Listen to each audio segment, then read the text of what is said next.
Terima kasih Anda masih bersama kami. Bagi Anda yang baru saja bergabung, kami hadirkan kembali 3 berita utama hari ini. Kebakaran yang menghanguskan sebuah rumah mewah di Kota Makassar. Seorang lansia penghuni rumah tewas. Longsor menutup akses jalan penghubung desa di Kabupaten Goa. Selain menutup akses jalan, 3 rumah rusak akibat tertimpa material longsor.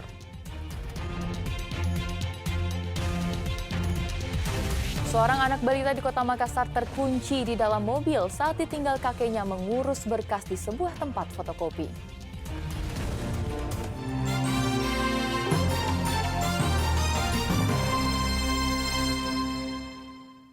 Seorang anak balita di Kota Makassar terkunci di dalam mobil saat ditinggal kakeknya mengurus berkas di sebuah tempat fotokopi. Proses evakuasi berlangsung dramatis.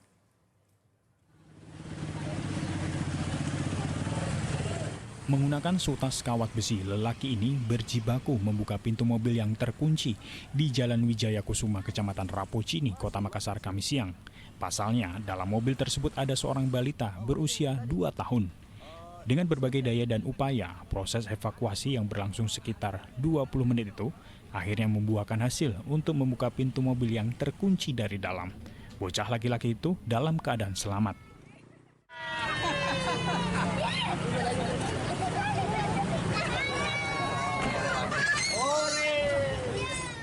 Peristiwa berawal ketika kakeknya singgah ke sebuah tempat fotokopi untuk mengurus berkas dan meninggalkan mobil dalam keadaan menyala dan tidak terkunci.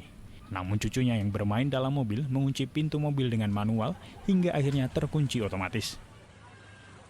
Alhamdulillah aman, tapi karena aman karena nyala di mesin. Nyala mesin dia? Iya.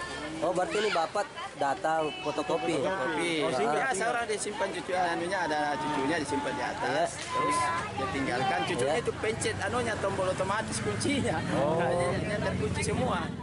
Sejatinya, peristiwa ini patut menjadi pengingat para orang tua agar tak meninggalkan anak di dalam kendaraan seorang diri karena bisa berakibat fatal.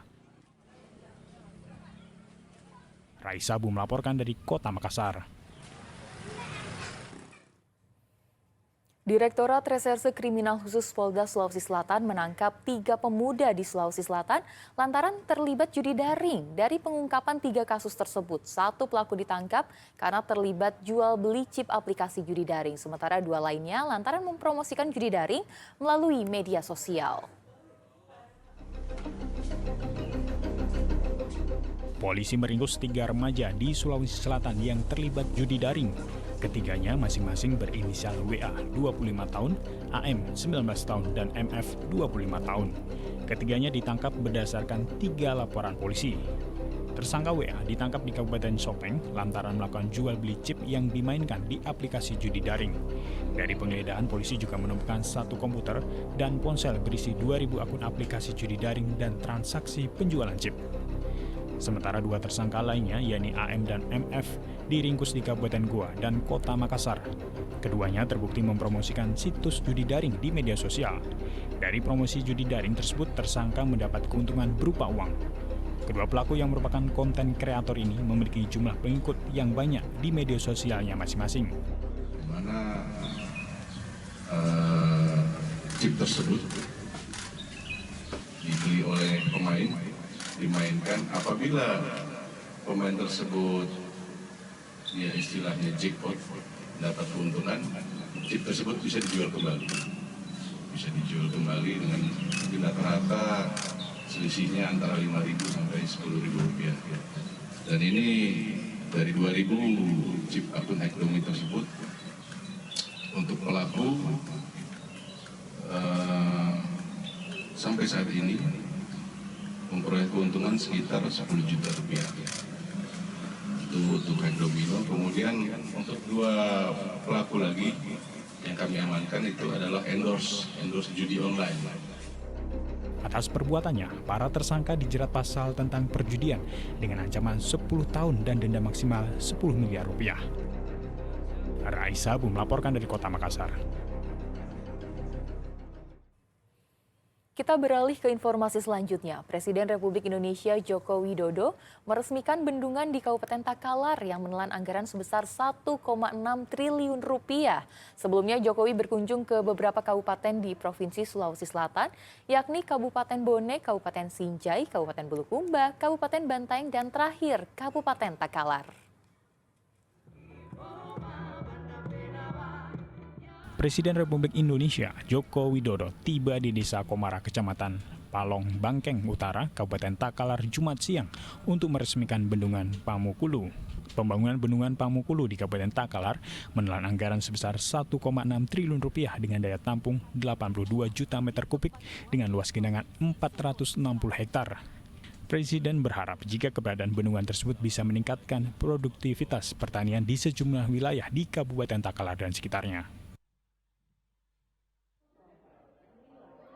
Sehari sebelumnya, Presiden Joko Widodo bersama Ibu Negara Iriana disambut oleh ratusan dokter dan perawat di Rumah Sakit Umum Daerah RSUD Andi Sultan Daeng-Raja di Kabupaten Sinjai. Kunjungan kerja ke Kabupaten Sinjai ini untuk meninjau langsung fasilitas yang ada agar masyarakat bisa terlayani dengan fasilitas yang diberikan pemerintah pusat. Jumat pagi, Presiden Jokowi melanjutkan kunjungannya ke Kabupaten Bulukumba. Kunjungan itu menyasar pasar tradisional Cekeng di Kecamatan Ujung Bulu. Tidak sampai di situ, Presiden Republik Indonesia bersama Menteri Pertanian melakukan kunjungan kerja di Desa Layoa, Kabupaten Bantaeng, Jumat siang. Dalam kunjungan itu, Jokowi ingin memastikan bantuan pompanisasi dari Kementerian Pertanian yang telah difungsikan para petani untuk mendukung ekonomi hijau dalam bentuk ekonomi baru. Ada permintaan dari pasar baru yang namanya IKN. Tentu saja kalau ada kelebihan produksi beras di sini bisa dikirim ke IKN. Ada kelebihan produksi sayur di sini bisa ditarik ke IKN.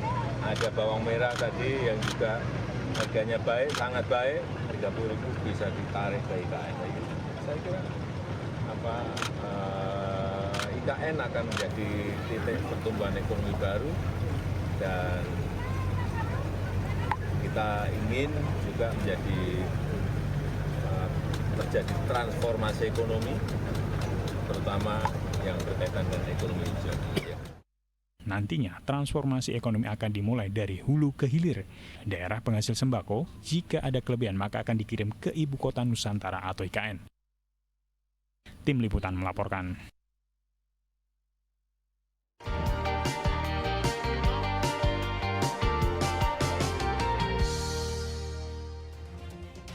Dan informasi tadi mengakhiri jumpa kita hari ini. Atas nama rekan yang bertugas, saya Tia Anissa mengucapkan terima kasih atas kebersamaan Anda. Selamat beraktivitas dan sampai jumpa.